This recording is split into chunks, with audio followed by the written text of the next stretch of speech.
Welcome to the Dugout. I'm your host, Joseph Silva. On today's episode, we talk about Taylor Swift and Travis Kelce if you order them off Temu. We start a new series this week with top 10 catchers in the league.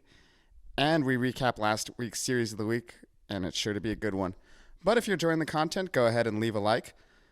Subscribe to Playbook Sports with the NBA playoffs heating up. I, for one, wouldn't want to miss an episode of You Know Ball, and you shouldn't either. Now, the Brewers and Royals played a fantastic series and two central heavyweights going head-to-head. The Royals ended up winning this series 2-1. And on the Brewers side, in Game 1, Bryce Wilson went 6 innings pitched, gave up 1 hit, no earned, 3 walks, 6 strikeouts. A phenomenal start from him. Colin Ray, however, did not keep up the momentum. He only went 4 2/3, gave up 7 hits, 4 earned, a walk, 2 strikeouts. Rough start for him. And in the finale, Joe Ross was okay to fine as he went 5 innings pitched, 3 hits, 3 earned, 2 walks, 2 strikeouts. The bullpen in this series got blown up too. They went 9 1/3 with a 6.75 ERA, a 2.04 WHIP, 8.7 Ks per 9, and nearly 2 home runs per 9 innings. In short, it was a rough series for this bullpen overall and the pitching staff. Yes, you didn't have Freddie Peralta pitching, but you're a team known for its pitching, and the offense surely did not carry you against an elite Kansas City staff. Speaking of the offense, Bryce Turang hit 500 in the series, scored a run, drove in a run, had 3 doubles for a 1346 OPS. He, by far, is one of the best contact men in the league this season. Hardest guy to strike out, 91st% K rate, 97% strikeout rate, phenomenal bat-to-ball skills. And not only is he making contact, but he's putting the contact all over the place. He's barely pulling the ball. Only 21% of his hits are pulled. Majority of the balls, he's actually hitting up the middle, 40%. And on top of that, too, he hits the ball in the zone phenomenally. 89% of the time, he makes contact in the zone. He's a great defender, great sprint speed. Overall, one of the most fascinating and underrated players so far in the young season.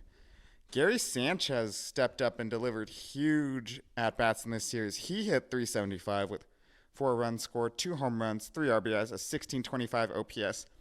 You're looking for him more to be a DH than the primary catcher, with Contreras being so good, as I like to talk about all the time on this show. But really, if Sanchez can give Contreras some days off or occupy that DH spot, that's just another bat to lengthen an already long Brewers lineup. And Willy Adames had a solid series. He hit 250, 2 runs scored, a home run, 3 RBIs, a stolen base, 808 OPS. He's having a great bounce back year. He struggled the past year and a half, so to really see Adames bounce back like this is great news, not only for enjoyers of, shortstop play, which it seems like we're in a shortstop renaissance these days, but on top of that, too, the Brewers as well, looking to finally get over the hump in the division series. For the Royals, pitching-wise, Cole Reagan's fantastic start. He went 6 strong, gave up 2 hits, 2 earned, 2 walks, 8 strikeouts, and a home run. The big thing for him this year is his fastball has had a lot of increase. It is 7 inches a rise, which is unheard of. But it's not all great for him because he's given up a lot of horizontal movement on the slider, like nearly an inch of horizontal break, so batters are making more contact against it. And on top of that, too, it's breaking like this normally. Now it's kind of breaking like this. And a straight slider is a hanging slider, which is extra base hits every day of the week. Seth Lugo had a great start, too. 6 2/3, 6 hits, 3 earned, a walk, 5 strikeouts. Was touched up by 2 long balls, but other than that, a great start from Lugo. And in the finale, ace Brady Singer went 5 1/3 with 5 hits, 1 earned, 2 walks, 4 strikeouts. He didn't have his best stuff that day, didn't have his best command, but he fought resiliently through one of the best lineups in the league, so you have to give him credit. And the bullpen, they went 9 innings, had an ERA of 6, a 2.11 WHIP, 7 strikeouts, 2 home runs. But you have to remember, James McArthur blew the save in the second game of the series. Without that blown save, their ERA drops to 3.38, a 1.88 WHIP, and 7.9 Ks per 9. So it's time to have a conversation about James McArthur, quite frankly, because he is not the man to be closing games for this Royals staff. I'm looking at Angel Zepra, John Schneider to take over the role. They're better at run prevention. Yeah, their strikeout stuff isn't as good, but I don't care how many guys you're striking out as a closer if you're not nailing the door shut every time. And that's really one of the concerns I have for the Royals is they got to fix their closer situation if they're going to go deep in the playoffs. Hitting-wise, Bobby Witt Jr. has been, quite frankly, one of, if not the best players in the league this year. And he showed why in this series. He hit .444, scored 5 runs in the 3 games, drove in a run, stole 2 bases, walked 4 times, had a 15.04 OPS. It wasn't in this series, but Bobby Witt Jr. has finally tied Mookie Betts atop the WAR leaderboard in MLB. He's lived up to all the hype he had coming into the draft and as a top prospect. He is so much fun to watch, whether he's patient at the plate, stealing bases, just flying, turning singles into doubles, doubles into triples. He is a phenomenal player to watch. Tune into Bobby Witt Jr. anytime you get the chance. Vinny Pasquantino may finally be emerging as the third guy in this lineup as he hit .417 in the series, scored a run, drove in 4 for a 968 OPS. He's chasing a lot less this year and making more contact in the zone, 94% to be exact, as we talked about Turang being one of the best hitters. 89 is great, 94, amazing. Now, he needs to hit a few more line drives. There's a slight uppercut in his swing, but once he starts hitting those line drives, it's going to be great. And all the expected stats are, elite. Expected batting average, expected WOBA. All this is truly what he is expected to be. Let's see if he can actually reach that potential now. And as we talk about all the time with the Royals, they need a third or a fourth guy. We're going to talk about Michael Massey this time, maybe being the fourth guy in the lineup. He hit .222 with a run scored, a home run, 3 RBIs, 737 OPS. Again, 737 OPS, not the best, but again, this Royals lineup is really Perez, Witt Jr., maybe Pasquantino. You're looking for Miguel Garcia, maybe Massey to step up. But overall, someone needs to step up because those 3 men at the top cannot carry this offense. But overall, the Royals look legit to start the year. Pitching has been some of the best in the league. We talked about it. Bobby Witt Jr. is an MVP candidate and phenomenal watch overall. Now you're just kind of looking again. You got to fix the bullpen issue, rearrange some of the names back there just to make it a more consistent unit overall. Got to find a third or fourth guy to start hitting in this lineup. And then this team is a legit scary one to play in October. And they need to because this Central Division is nice. For the Brewers, again, the bullpen has been rough. The Devin Williams and Abner Uribe injuries are not helping that much, but they need someone to step up. The rotation has been okay. The bullpen has not been. The offense, yes, it is elite, but how long do you expect guys to keep up this level of production overall? You need to find that Brewers pitching that you've done so well. Otherwise, you're going to fall in a crowded NL Central. For the second series, we talk about a team that has been teased a lot and has been talked about as one of the best teams in baseball. I don't necessarily buy it. Let's talk about Phillies Blue Jays. It's a 2-game series, split 1-1 down the middle. In the first game, Christopher Sanchez went 7 fantastic innings, gave up 6 hits, an earned run, 2 walks, 5 strikeouts. Great stuff from him. He's been one of the surprises for this Phillies rotation this year. Aaron Nola was looking to turn things around from last year. He was starting to do that. This start wasn't necessarily indicative of that. He went 5 2/3, gave up 9 hits, 4 earned, no walks, 7 strikeouts. Wasn't his best start overall, but don't let that deter you from the fact that Nola has had a bounce-back campaign. Offensively, Bryce Harper, he hit .429 across the 2 games, had that phenomenal, beautiful grand slam in the first game. Overall, put it together for a 1357 OPS. And one of the best men in the league at batting average this year, Bryson Stott. He hit .500, scored 3 runs, drove in 2 more, a stolen base, and an 1167 OPS. The big thing with Stott, he's been a lot more patient at the compared to years past. More specifically, his walk rate has doubled from this year to last. Great approach change from Stott. He's always had the bat-to-ball skills, but now that he's coupling that with a more patient approach, he's a phenomenal, deadly on-base guy. For the Blue Jays, Jose Barrios got blown up in the first game. He came in with the league-leading ERA, and the Phillies put him to bed quickly. He didn't make it out of the 4th inning. He went 3 2/3, gave up 7 hits, 8 earned, 2 walks, 7 strikeouts, 2 home runs. Rough start for him and what was a great bounce back season, but one start shouldn't deter you from him. And in the finale, Chris Bassett went 6 1/3, gave up 3 hits, 2 earned, 2 walks, 6 strikeouts. Bassett has been another one of those arms that's just bounced back for this Blue Jays team because he has been good this year. He's expected to be good. He's helping to carry this staff. George Springer offensively, however, rough. Absolutely rough. 222 average, no extra base hits, no walks, so it's a 444 OPS, 2 strikeouts.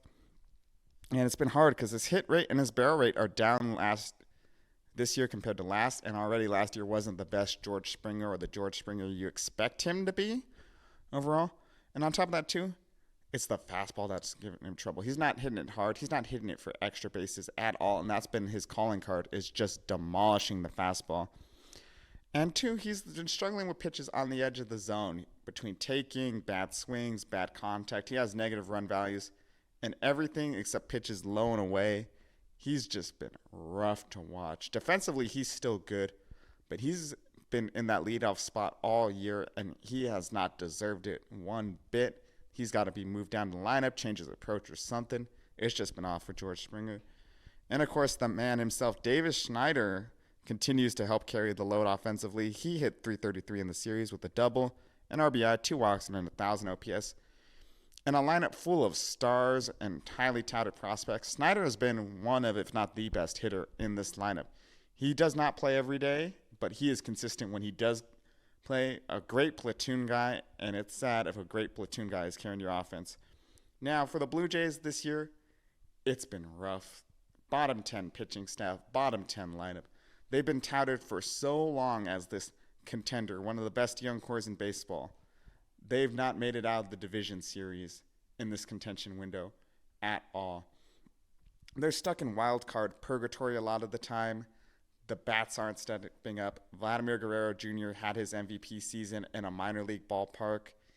There's nothing you can really say because they have tried everything to paper over the cracks. They brought in Varsho. They've rearranged the bullpen.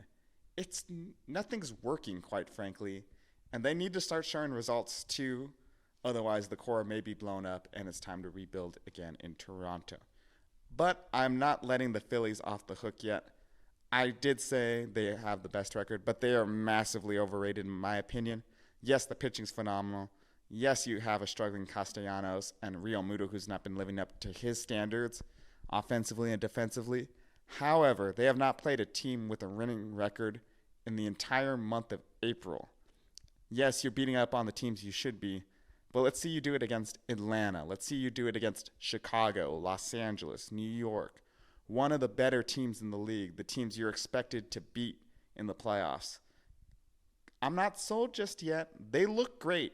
They absolutely look great, but I want to see them beat a contender before I put them in that Atlanta, New York, LA echelon.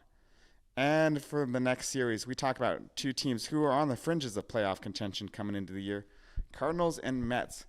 It's supposed to be a 3-game series. Game 3 was canceled because of weather. Postponed. Will be played later. But the Mets won this 2-0. In the first game, Sean Manaea went 6 innings pitched, gave up 6 hits, an earned run, a walk, 1 strikeout. Not the best start from Manaea, but he's had a nice, solid bounce-back campaign from last year. And given the Mets what they kind of need, just, solid offense or solid pitching to complement their offense. Jose Buto went 5 innings pitched, 5 hits, 3 earned, 3 walks, 3 strikeouts, and a home run. Not the best start from him, but again, you just got to hold the fort down until Kodai Senga comes back offensively. The bullpen, fantastic this series. 7 innings pitched, 2.57 ERA, 1.43 WHIP, 14.1 Ks per 9. Oh my goodness. However, they did allow 2.5 homers per 9 as well, so let's not forget that. Offensively, Brandon Nimmo may be the most underrated player in baseball. He's great atop this lineup, great on base skills, and you see why. 429 average, had a grand slam in the series, 1357 OPS. He's been consistent since he came up, has earned every bit of that contract he signed a couple years ago. Pete Alonso looks to be turning things around. He hit 500 in the series, scored 3 runs, drove in 2 more, a stolen base, and 1167 OPS because it's been a rough year for Big Meat Pete. His hard hit rate has cratered, a 10% drop this year compared to last. The slider has given him fits this year. He's been making weak contact against the slider.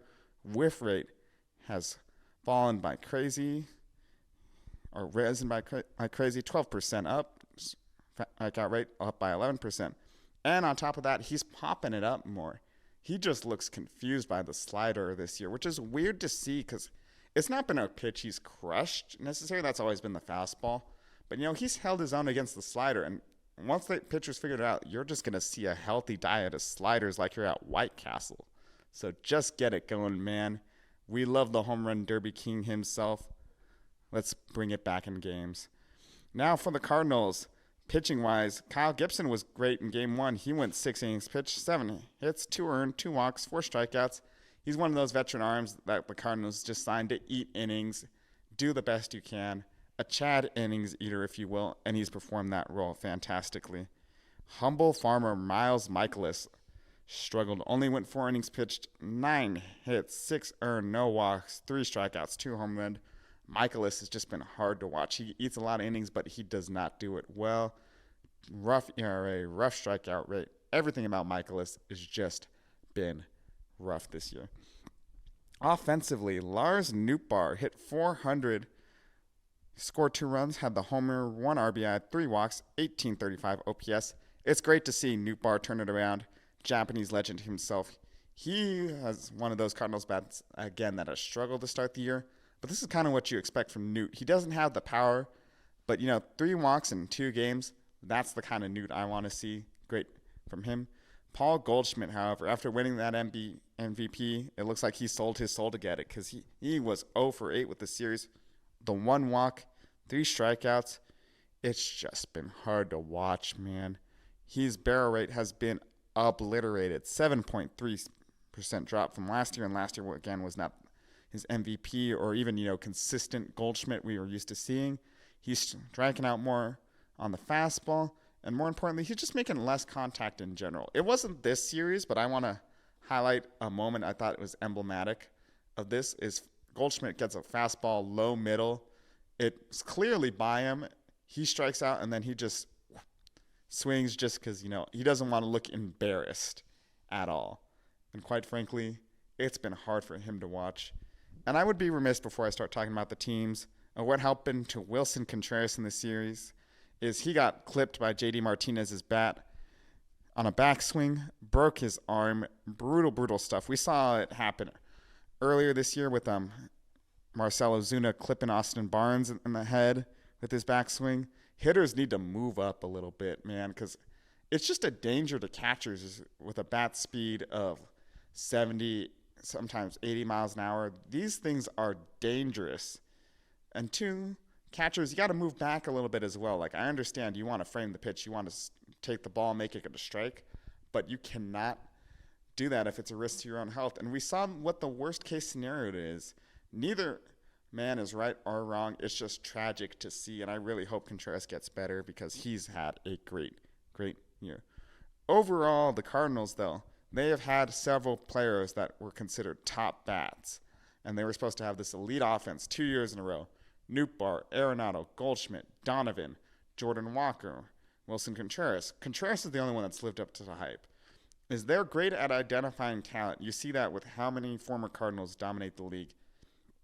It's just, what are you doing? You're not developing the talent that well. Pitching-wise, how many old guys is it going to take to, fix everything? I'm sorry, but John Mozeliak, I think, needs to either be fired or have a new player development staff brought in because it is rough, to say the least. The Mets have been a sneaky contender after the great start to the year. Their rotation has been solid offensively. They're doing great things when they get going. Lindor still hasn't hit that MVP caliber self we know he can be. Alonso is struggling. Martinez is not having the best year. And they're still winning ball games. They're a sneaky contender for a wild card in the National League for sure. And winning series like this is why. Now, for all you TikTok fanboys, you may have realized that Saturday was a big day as Livy Dunn's boyfriend, or as he's more famously known as, Paul Skenes, made his MLB debut last Saturday. He has been one of, if not the most highly touted pitching prospects since Steven Strasburg himself. So regardless to say, everyone was hyped as he made his debut in Pittsburgh. Wasn't not the best start, but he did show a lot of promise in it. In the start, he went 4 innings pitched, gave up 6 hits, 3 earned, 2 walks, 7 strikeouts, and a home run. So the big thing with Paul Skenes is that fastball, and 18 of those were over 100 miles an hour. You can round some of them up, but I'm just going on the pure 100 rating. Beautiful fastball. Wasn't getting the most call strikes plus whiffs, only a 22% call strike plus whiff rate. But with a fastball over 100, you can't really ask for a lot more. He's going to figure it out. But the star of the show was that splitter. There were 12 swings on the splitter, 57% called strike plus whiff rate. Phenomenal. It may be one of the deadliest pitchers ever seen in the history of baseball, and I'm not exaggerating. Yoshinobu Yamamoto, who the Dodgers paid $300 million to, was known for his splitter.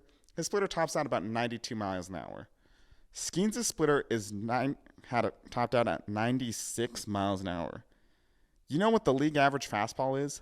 94 to 95. He throws a pitch that goes like this faster than a league average fastball. Of course, you're going to swing and miss a lot of the time. And pairing that with a slower slider, only like 85, Skenes looks phenomenal. This start was not the best, but this Cubs lineup has been a tough one to navigate all year. I'm just fascinated to see what he does because he dominated AAA. It was a matter of time of when does Skenes come up. He comes up, doesn't look the best. Let's see how he does in his next start. It takes a lot of time to adjust to the big leagues. We saw that with Gavin Stone last year. We saw that with a lot of top pitching prospects. You're not going to figure it out immediately, but if you just get better start over start, I, for one, would be impressed, and he has now cemented himself as much watch television. Now, we're starting a new series here on the Dugout where I'm going to be ranking top 10s for position groups in the league, and we're starting this week with catchers since it has been a position I've talked a lot about on the show and claimed a lot of men to be the best catcher in baseball. Let's see who it really is. Now, before I get this list started, I want to say this is based on performance this year only. So I'm not taking into account what you've done in the past or what your potential is or if you're struggling or not. I'm only talking about the top 10 catchers this year. So unfortunately, names like JT Realmuto and Sean Murphy will not be on the list due to Realmuto underperforming by his standards and Murphy only having 3 at-bats thus far on the young season. So at number 10, we have Jonah Heim. He's a solid defensive catcher with elite framing skills. He's a well-rounded hitter with a great approach, but you have so many great offensive catchers. It's going to be great to see. At number 9, you have Cal Raleigh, average defensive catcher in terms of blocking and plate time, but an elite framer. However, he's a little 3-true outcomesy as a hitter, as 53.5% of his plate appearances and in either walk, strikeout, or home run. Not necessarily the best guy, but someone I look forward to seeing every day. Number 9, Ryan Jeffers. He is the best catcher in the league offensively. However, I'm dinging him a lot because he only plays like 53% of his games as the catcher. He's also the Twins DH too. So defensively, I rate catchers higher because you have to not only call the game, you got to block, you got to throw out runners. So I'm weighing it a lot higher than I will with other position groups. So yes, while Jeffers is by far the best in WRC+, he hasn't played enough games there to be higher up. And speaking of defensive catchers, the best one in baseball is Patrick Bailey, top 10 in framing. He's an average blocker, but the 3rd best pop time in baseball. Hard to run on him, steals a lot of strikes for his pitching staff. And offensively, he's taken a lot of steps in the right direction. He's improving a lot. Look for him to maybe move up this list at some point during the year if he continues his production. At number 6 is Travis d'Arnaud. He is not a great framer, does not help out his pitching staff in Atlanta, but he's solid defensively otherwise. He's a very good offensive catcher as well. He's filled in fantastically for the injured Murphy, and you can see why as he comes in at number 6. Starting off the top 5 is my beloved Fresh Prince himself, Will Smith.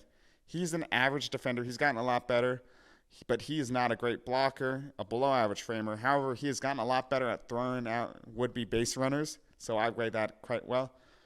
Offensively, great bat-to-ball skills, good pop in the bat, makes a lot of contact, solid approach. It's just a testament to how great the catching position has been this year. that a man like this comes in at number 5. At number 4 was my preseason MVP pick in the American League, Adley Rutschman.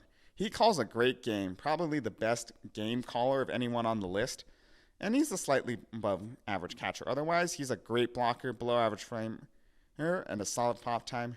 That's what you want from a catcher. Offensively, he's got a top 10 WRC plus. He's not been who we expect him to be after that phenomenal rookie year. We're still waiting for him to find that form again. But you can't put the best game caller anywhere else but 4. William Contreras, he's an average defender. He's not a great framer. He's a decent blocker, solid pop time, but it was a lot better than what he was in Atlanta. And he is a great offensive catcher, 4th in WRC plus for catchers. He is making so much fun contact. He's a great on-base man. He's got nice pop in the bat. Overall, he's number 3 catcher in baseball. At number 2, we have Salvador Perez. Positive run value in both framing and blocking runs, and a top 5 catcher in all offensive categories. He has found the fountain of youth. He has rediscovered something, as Salvi is dominant this year. But there's only one man himself that could be number 1, and that is Wilson Contreras. He was dinged a lot his first year for not being yachty, but he is still a great defender. He's top 10 in blocking runs per game. He's a solid framer, highest OPS by a catcher, 2nd in WRC plus to Ryan Jeffers. He's been the Wilson Contreras offensively. He's made a lot of strides defensively as well. Unfortunate to see him go down with that injury, but he has been the best catcher in the league, to say the least. So your top 10 again are number 1, Wilson Contreras of the Cardinals. Number 2 is Salvador Perez of the Royals. Number 3 is William Contreras of the Brewers. Number 4 is the Orioles' Adley Rutschman. Number 5 is the Dodgers' Will Smith. 6 is Braves backup catcher Travis d'Arnaud, filling in nicely.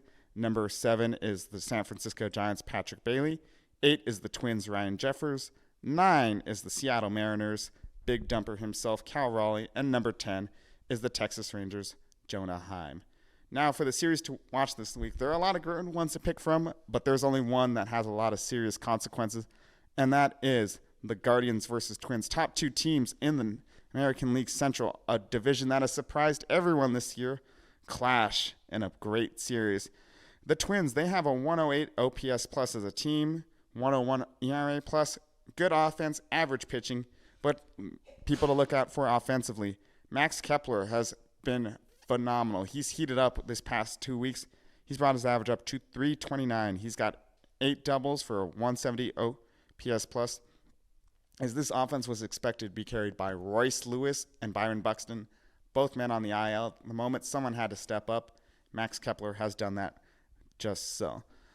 Jose Miranda, he's hitting 293 for 129 OPS plus. He's making a lot of contact. He's not walking a lot, doesn't have a lot of pop in his bat, but a 293 average is something you should not sneeze at or scoff at. He's a great hitter. Look for him to walk a little bit more for him to truly reach his ceiling. And Edouard Julien, he's only hitting 295 with 7 home runs, 115 OPS plus. He's not really improved upon that rookie year, but again, an above average bat is all you need to fill in for the injured Buxton and Lewis. He's doing his job for this lineup, and that's all you can really ask for.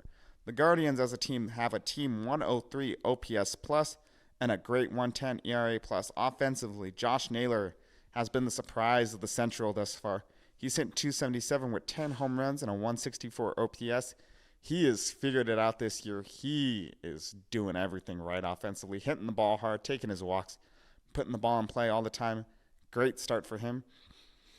For the Twins, Jose Ramirez, yeah, he's one of the best RBI men in baseball, but he's only hitting 238. His walk rate has cratered to 5.5%. Good for a 109 OPS plus. I want to blame it on the Cybertruck because, quite frankly, I've not seen Jose Ramirez this bad since he famously started trying to pull the barrel for half a year. But other than that, he does what he should be doing. He just needs to be a little bit more patient at the plate, and we'll see that Jose Ramirez of old. And now, with Steven Kwan on the IL, you kind of have to look for someone to step up for this Twins team. And I want to talk about Brian Rocio. Yeah, he's only hitting 215, but he has an 11.3 walk rate, one of the best in the league. Great approach at the plate, very patient. Just look for him to make a little bit more contact. He's not having a lot of pop in that bat either. He just takes his walks. So if you got either a little more power, a little more contact with that walk rate, you got another solid bat for this team as we look to see who's the top in the Central. In Game 1, Simeon Woods Richardson goes. He's got a 1-0 record with a 1.74 ERA, 106 whip, and a 9.1 Ks per 9. He faces off against Tristan McKenzie of the Guardians as he's 2-2 with a 3.97 ERA, 1.44 whip, and 7.9 Ks per 9. McKenzie is one of those who we know can pitch better. He's just had a rough start to the year. Woods Richardson has always been a great pitcher, so let's see how these two face. In Game 2, Bailey Ober takes his 3-1 record with a 4.42 ERA, 101 whip, and 8.6 Ks per 9. He's not been great at, getting or stranding runners at all. Everything else has been great aside from that. He faces off against Logan Allen, who's 3-2 with a 6.41 ERA, 1.55 whip, 7.6 Ks per 9. Look for this to be an offensive fireworks show if the stats hold, but I think Ober should probably hold things down. And in the finale, Chris Paddock is 4-1 with a 4.14 ERA, 1.5 whip, 8.9 Ks per 9. He faces off against Tanner Beebe, who is 2-1, 4.91 ERA, 1.36 whip, and 9.8 Ks per 9. Not going to be the most electric pitching matchup, but you do have a lot of great bats. You do have two solid bullpens overall. And this is really just a series to see who's going to be on top here in the very crowded American League Central. But what do you guys think? What's the series you're looking forward to this week? Which TikTok star should date an MLB here? And who do you think is the best catcher in the league thus far? Let me know in the comments down below. And as always, if you enjoyed the content, go ahead and leave a like. And don't forget on the way out, play ball.